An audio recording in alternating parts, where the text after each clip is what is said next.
There are mornings that feel like omens, where the silence says too much, and the fog doesn't just settle, it stares. Glenridge, 6:15 a.m. The kind of stillness that presses on your chest like something waiting to happen. Street lamps flickered, like slow blinks in a sleepless town, and the mist wrapped around everything like the breath of ghosts. On the corner of Maple Avenue, a paperboy pedaled lazily through the haze, flinging news he hadn't read. A dog barked once, rough, distant, and ignored. It wasn't just any Tuesday. It was the kind of morning America knows but never names. The calm before a confrontation already written into the walls. Sliding quietly down Riverton Road was a black Crown Victoria, old, worn, and steady like the man behind its wheel. His name was Calvin Booker, 52, black, and as of today the newly sworn mayor of Glenridge. No parade, no police escort. Just him, a clean press shirt under a dark coat, jazz playing low, and the ghosts of every brick in this city he once swept as a kid. His eyes didn't dart. His grip was firm. He wasn't nervous. He was ready. Or so he thought. Booker wasn't just showing up to City Hall. He was walking into history. The first black mayor in a town that pretended not to notice it needed one. And yet this morning wasn't about history. It was about survival. Because 5 minutes later, 2 officers would forget what power actually looks like.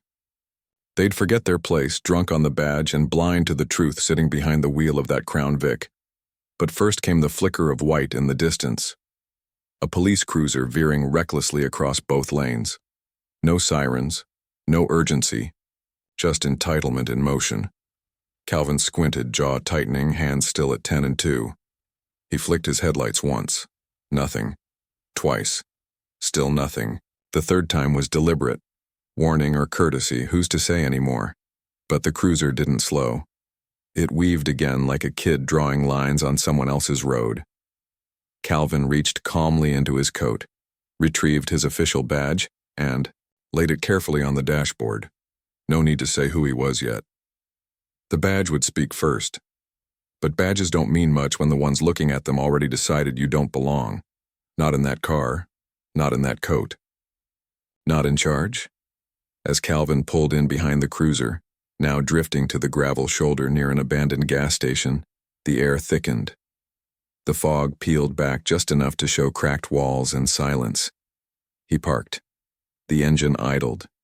His fingers hovered near the door handle, not afraid but alert. Because respect for men like him is always one mistake away from erasure. And on this fog-drenched street, Calvin Booker was about to find out what happens when prejudice meets power. And power doesn't recognize its reflection. You think you know how this ends? Think again. This isn't just a traffic stop. This is what happens when the system forgets who it works for and gets caught doing it. Stay with us, the real story is just getting started. The cruiser door slammed open like a threat. From the driver's side stepped a young white officer, maybe late 20s. He was lean with sharp cheekbones, a military buzz cut, and the kind of smirk that came too easy to men who thought uniforms made them untouchable. His mirrored sunglasses reflected the fog, making it impossible to read his eyes, but the curl of his lip said everything. This was no friendly stop, this was sport. The passenger door followed a beat later. Out came the second officer, the brawn behind the smirk. He was bigger, broader, arms thick as telephone poles, hand casually resting on the baton at his hip. He didn't speak. He didn't need to. He was the kind who lets his fists do the thinking. Calvin stood his ground. The door of his Crown Vic shut softly behind him. He didn't move too fast. Didn't make any sudden gestures. Hands visible, body language calm. Every inch of him trained for moments like this. "Good morning," he said. Voice even. Hands slightly raised in a practiced, non-threatening posture. "I noticed some erratic driving back there. I'd like to see your IDs and badge numbers. Hold the hell up," the skinny one cut in, already chuckling as he took slow steps toward Calvin like a man approaching a joke he'd already heard too many times. "You pulling us over?" he asked with mock confusion, like the very idea was hilarious. Then he turned toward his partner. "Yo, look at this guy. shirt tucked in, coat ironed, standing like he's about to give a damn press conference. Calvin didn't blink, didn't even flinch. I'm Calvin Booker. I was elected to office 2 weeks ago. Today is my first official day as mayor of Glenridge. The words were simple. Not prideful, not boastful, just fact. He reached into his coat slowly and pulled out a worn leather badge holder. I'm asking you to identify yourselves, officers. That's when the tone shifted, from mockery to something worse. The larger officer stepped forward with a sneer, shaking his head. Mayor, huh? Oh, is that what we're calling it these days? He didn't wait for permission. He snatched the badge holder right from Calvin's hand. Fingers rough, disrespectful. No acknowledgement. No apology. For a heartbeat, there was silence. Then the skinny one let out a whistle. Mayor, my ass. You really think walking around dressed like a Walgreens lawyer and flapping your gums makes you somebody? He laughed hard, turning the badge over in his hands like it was a prop in some low-budget skit. Man, I've seen better fakes sold in gas station parking lots. He passed the badge to his partner. What you think? Looks legit? The big one shrugged, then without warning, flicked open a silver lighter. A soft flame jumped to life. Calvin moved, but not fast enough. The officer held the badge sleeve to the flame. In seconds, the leather began to bubble. The official city seal blackened and blistered. Plastic melted, curling away like skin. The lighter clicked shut. Calvin's jaw clenched. His voice stayed low, precise, colder than the situation deserved. You just destroyed official city property, I'm warning you. But they weren't listening. Nah, man, the skinny one said, stepping in too close. His breath smelled, like burnt coffee and bile. We're warning you. Who the hell do you think you are, checking cops like you're in charge? He sneered. This ain't your block, you ain't our boss. And you sure as hell ain't no damn mayor. The big officer began to circle around Calvin, muttering something low. Could be one of those sovereign citizen nut jobs. They always act polite before they pull a weapon. I say we pat him down, the skinny one agreed. Agreed, came the reply. The bigger man nodded, stepping in tighter. The skinny officer raised 2 fingers and tapped Calvin's chest, hard, dismissive, like pressing a button labeled Know Your Place. Spread your arms, smart guy. Calvin didn't flinch. His voice dropped lower, steel behind every syllable. You touch me and you'll be facing felony assault on an elected official. But the officer just spat the response. Fell in. My balls, he growled. Then shoved Calvin, quick, sharp, not enough to knock him down, just enough to say, you don't matter here. It wasn't about control. It was about humiliation. Calvin stumbled back a step, gravel crunching beneath. His shoes. He caught himself, hands steady, posture straight again in a second. But something had shifted. The cold behind his eyes had become heat. The man who had walked out of the car was calm, measured. The man standing now, he was still calm. But that calm was coiled like wire about to snap. You're way out of line, Calvin said, eyes locked on the skinny one. Nah, the officer hissed, stepping in again. What's out of line is your big mouth thinking you run the show. He leaned in, his grin snake-wide. This ain't some city hall speech, old man, this is the street. And out here? He gestured between them. We write the rules. The larger officer didn't wait. He reached in suddenly and grabbed Calvin's arm, twisting it back. The pain shot up Calvin's shoulder, but he didn't yell. He gasped, staggered, but his eyes never dropped. I got him, the officer muttered like Calvin was some wild animal he'd bagged for sport. Let's see what this mayor is hiding. The skinny one began pulling open Calvin's coat. You got drugs? A little something in your jacket pocket? What else you carrying, Mr. Mayor? His voice turned mocking, cruel. Oh, I know what you got. A chip on your damn shoulder, that's what you got. Calvin's voice cracked through the fog. That's enough, I'm telling you. But his words were cut off by a punch, sudden, sharp, a coward's move. Aimed low to take the breath, not draw blood. Calvin doubled over, coughing, gasping, but didn't fall. Oh, he's got some fight in him, the bigger officer said with a chuckle. Bet he's used to running that mouth behind a desk, not so much when he's got boots in his face. The baton came next. The skinny one raised it slow, like he wanted Calvin to see it coming. You better shut it down now before I give you a reason to forget your name. Calvin, breath shallow, ribs screaming, straightened up just enough to lock eyes. What the hell do you think you're doing? He asked, his voice trembling not from fear, but from fury barely held back. This is assault. I'm going to have your badges, both of you. You're finished. But they just laughed. Short, sharp, cruel. Man, shut the hell up, the skinnier one barked. Nobody gives a damn who you say you are around here. A black dude yelling about rights don't mean shit unless we say so. Then came the crack. The baton swung fast, cruelly precise. It struck just below Calvin's ribs.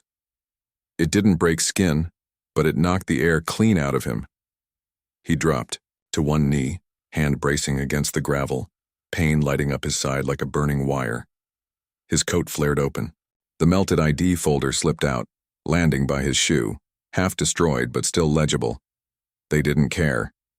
The big one stepped forward again. Get up. Let's see if you still talk big when you're kissing pavement. But something snapped. Not in Calvin's body, in his spirit. And when he moved next, it wasn't to plead, it wasn't to explain, it was to fight back. The baton's crack still echoed through the fog like a gunshot with no bullet, just blunt force and the message behind it. Calvin's body folded, pain detonating just beneath his ribs like a sucker punch from a world that never wanted him, upright in the first place. He staggered, fell to one knee, one hand bracing against the cold, damp gravel. His overcoat flared open, and with it his badge folder slipped out, charred but still bearing traces of official insignia, as if trying to remind them, you're beating the wrong man. But that folder was treated like trash. Just like him. The bigger officer stepped closer. Get up, he sneered. Let's see if you still talk big when you're kissing pavement. His voice was low, confident, the tone of someone who thought pain had the final word. But pain, Calvin knew, was a language of its own, and he spoke it fluently. Calvin didn't respond, not with words, not yet. His breath was ragged, ribs searing, but his eyes, those didn't flinch. They locked on the officer's face like searchlights.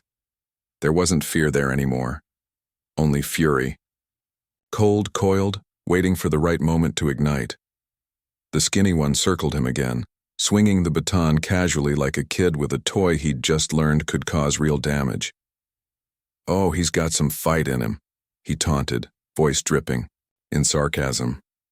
Bet he's used to sitting pretty behind some desk sipping his soy latte writing memos. He leaned down close. Too close. Not so much when he's got boots in his face, huh, Mr. Mayor?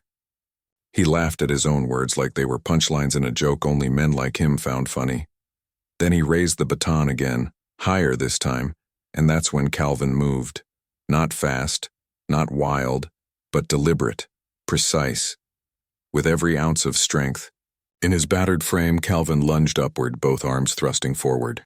He caught the bigger officer off balance, shoving him hard in the chest. The man stumbled, cursed, almost tripped over his own boots. Gravel sprayed. The moment broke. Yo, the skinny one shouted, suddenly less amused. He lifted the baton, mid-swing. But Calvin was already pivoting, turning sharply toward his car. His lungs screamed, his ribs burned, but his mind was locked in. He reached the driver's side, yanked the door open, and dove in with all the force of someone who knew this wasn't about running. It was about surviving.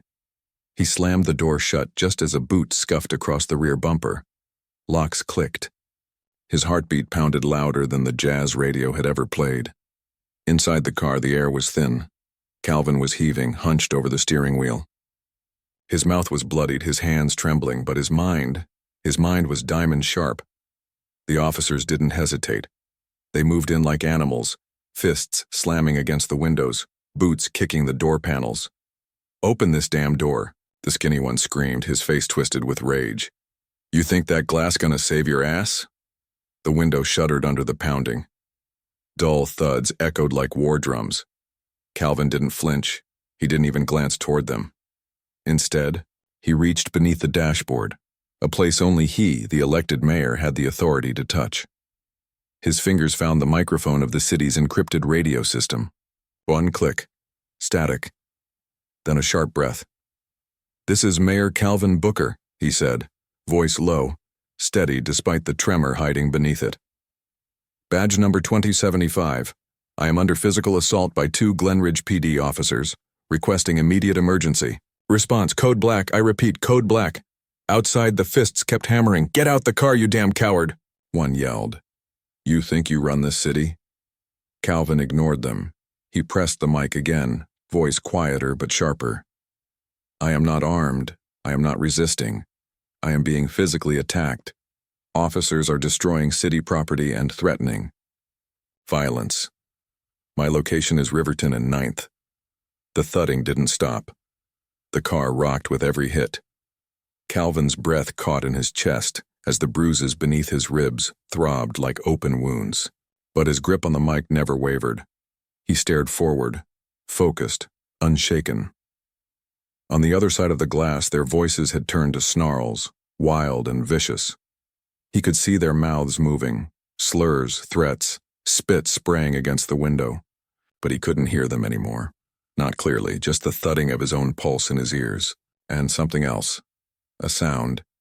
Faint, but familiar. Sirens. At first it was just a hum on the edge of the world. Then it grew louder. Sharper. The kind of sound that cuts through chaos like a blade. The officers froze. The skinny one paused mid-swing. His palm pressed against the window, breath fogging up the glass. The sirens grew closer. Not one. Several. Wailing in unison like wolves called to a single command. The big officer stepped back, face contorting, eyes scanning the horizon. "What the hell is that? Shit," the skinny one muttered. "That better not be who I think it is." But Calvin already knew. That pattern, 3 short wails, then 1 long, wasn't just any response. It was the city's high-priority emergency alert, reserved for critical threats. Reserved for the kind of people whose lives mattered to the very core of Glenridge's infrastructure. Reserved for elected officials. A black SUV sliced through the fog, tires screeching to a stop just feet from the Crown Vic. Behind it came another cruiser, then another, then a 4th. Doors flew open, boots hit pavement. In the middle of it all, a man stepped out, dark trench coat flaring in the wind, a gold badge flashing from the chain around his neck. His voice was sharp, unflinching. "Step. Away from that vehicle. Hands where I can see them." The skinny cop turned, hands half raised. Whoa, hang on. This ain't what it looks like. We had a situation. The guy was acting shady." The man in the trench coat cut him off with the authority of a man who knew every line of policy and every inch of truth. "That man is the sitting mayor of Glenridge. You laid hands on him. You destroyed his ID. You assaulted him. Are you out of your damn minds?" The larger officer opened his mouth to speak but thought better of it. Instead, he lowered his head as if trying to shrink into the fog. He was acting all high and mighty. The skinny one tried again. "Flashing badges like he owns the place. He does?" The trench coat snapped. "Today is his first day in office, and you just beat the hell out of your boss." Then came the words that flipped the power dynamic entirely. "Cuff them both. Now." As arresting officers swarmed in, Calvin watched from behind the glass. He didn't move, didn't speak, but his chest rose a little higher. His hand slowly released the mic. He'd survived the minutes they thought he couldn't, and now the men who thought they ruled the street were the ones in cuffs. But the real battle, justice, truth, the rot inside the system, that was still ahead. The sirens were no longer a whisper on the wind. They were right on top of them now, 3 short wails, 1 long, slicing through the fog like a coded warning only a few truly understood. That sound was unmistakable. It wasn't standard PD. It was Glenridge's elite emergency response unit, the kind deployed only when a public official's life was in danger, and it was coming fast. Calvin stayed in the car, body trembling but hands steady on the steering wheel. Blood trickled from the corner of his mouth, the bruise under his eye blooming darker by the second. But his eyes, those sharp, deliberate eyes, never left the windshield. He wasn't safe yet, But he wasn't powerless either. Not anymore. Black SUV roared out of the mist, tires skidding as it came to a hard stop just feet from Calvin's bumper. Behind it, another cruiser, then a third, then a fourth. Red and blue lights carved through the fog like razors, illuminating the street, in strobe-like pulses of justice and rage. Doors flung open, boots thundered on pavement. A dozen trained professionals moved as one, weapons holstered, but hands ready, controlled, focused. At the center of it all emerged a figure in a dark trench coat, gold badge glinting from a chain around his neck. His voice wasn't loud, but it cut like a blade.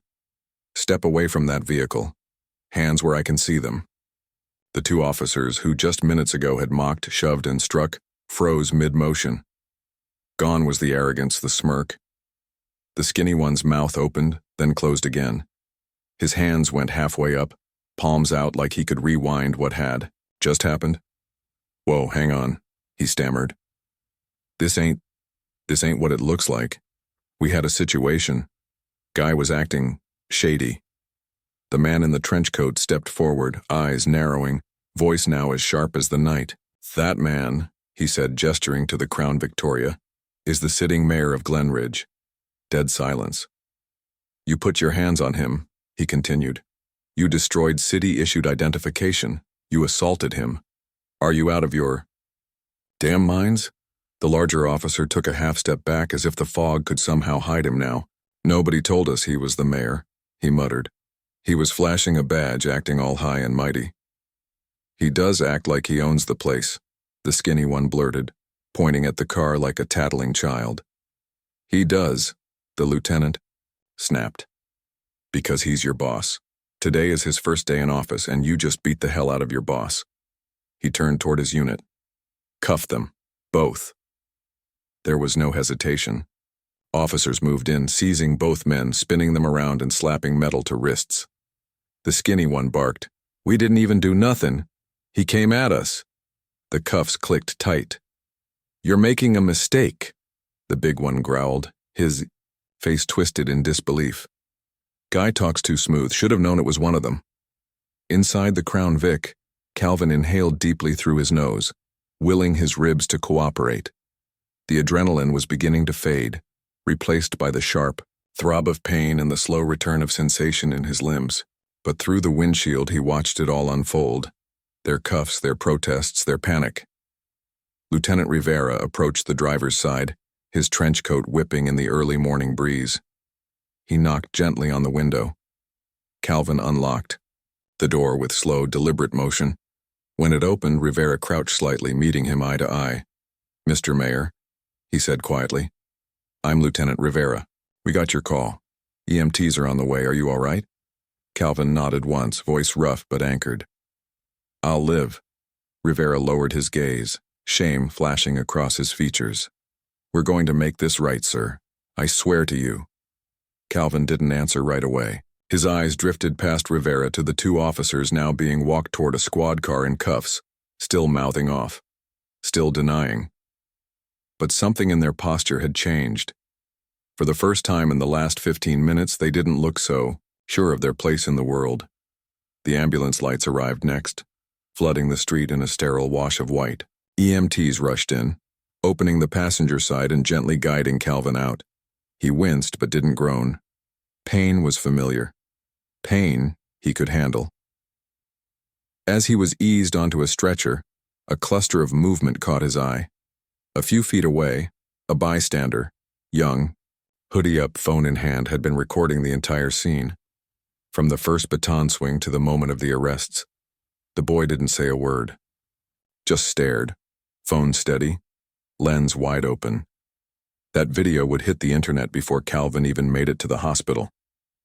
By the time the ambulance rolled away, the fog had lifted, but the weight in the air remained. It was thicker now. Electric.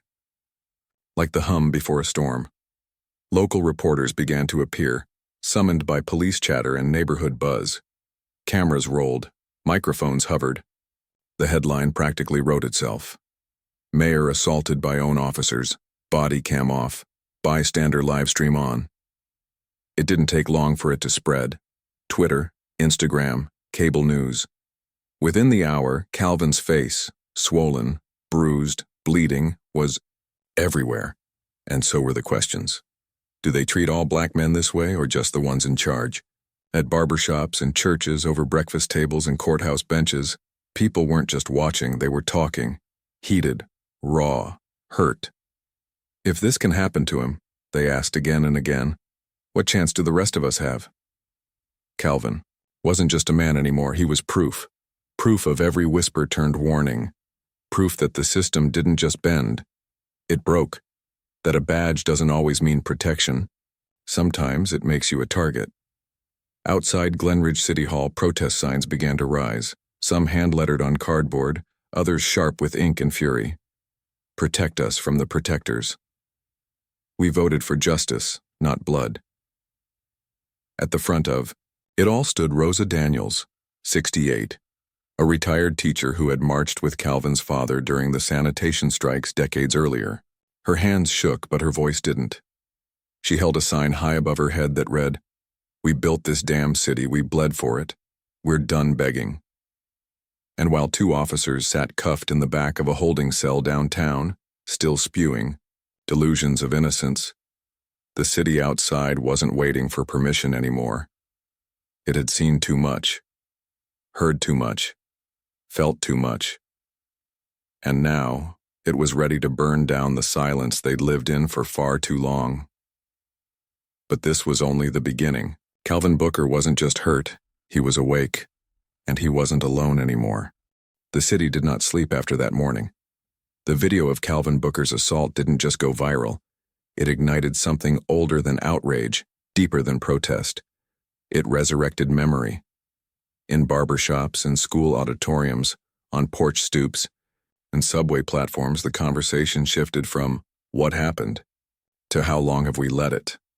Glenridge wasn't just watching, it was demanding answers, demanding change. Outside City Hall, protest signs didn't come down, they multiplied. Rosa Daniels stood beneath the city seal, her sign, a sermon in itself.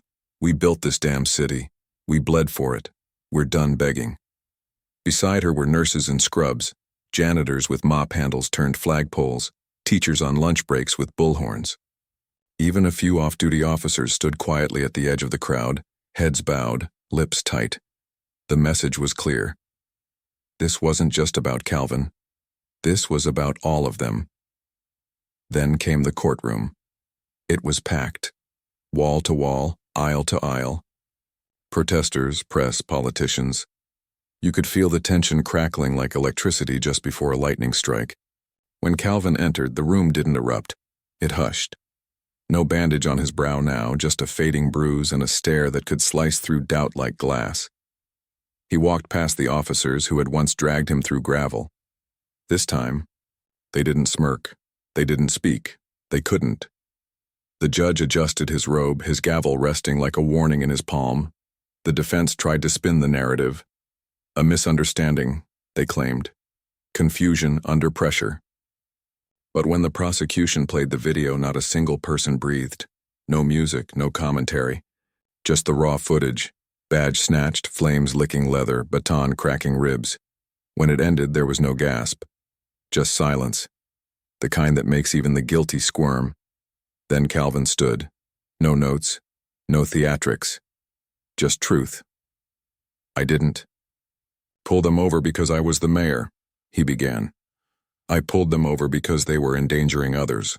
But to them, a black man holding them accountable wasn't authority. It was a threat. And they responded the way this country too often does when threatened. With violence. With arrogance. With impunity." When cross-examined, he didn't flinch. When they asked if he'd been confrontational, he answered without blinking. "If asking for accountability sounds confrontational to you, counselor, then maybe the problem isn't my tone." But the real fracture came not from Calvin, but from within the department itself. One of the officers, pressed under oath, faltered. "We were told to be cautious," he admitted. "Look out for troublemakers, people who don't fit." The prosecutor didn't blink. "You mean black men?" A pause, then a reluctant, Yeah. The courtroom didn't gasp. It nodded. They'd always known. Now it was just documented. By the end, the judge didn't just pass sentence. He launched an inquiry into 10 years of department briefings and complaints. The officers were found guilty, 10 years each, no early release. But Calvin? He asked. For none of it. I'm not here to ask for years, he told the court. I'm here to make sure you never forget what it felt like to be held accountable. Outside, a mural was painted across City Hall's wall. Calvin's face beside the words, "Truth without action is just another speech." He didn't stop to admire it. He had work to do. Within weeks, reforms rolled out. Full audits of policing practices, civilian review boards with subpoena power, mandatory training streamed live to the public. At a press conference days later, Calvin faced the cameras without notes again. I didn't ask to be the man in that video, he said. But now that I am, I refuse to waste the pain, mine or yours.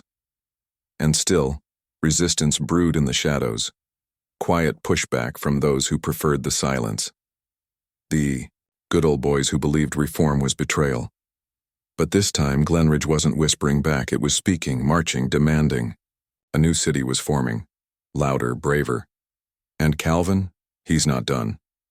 Next week, we follow the backlash inside City Council.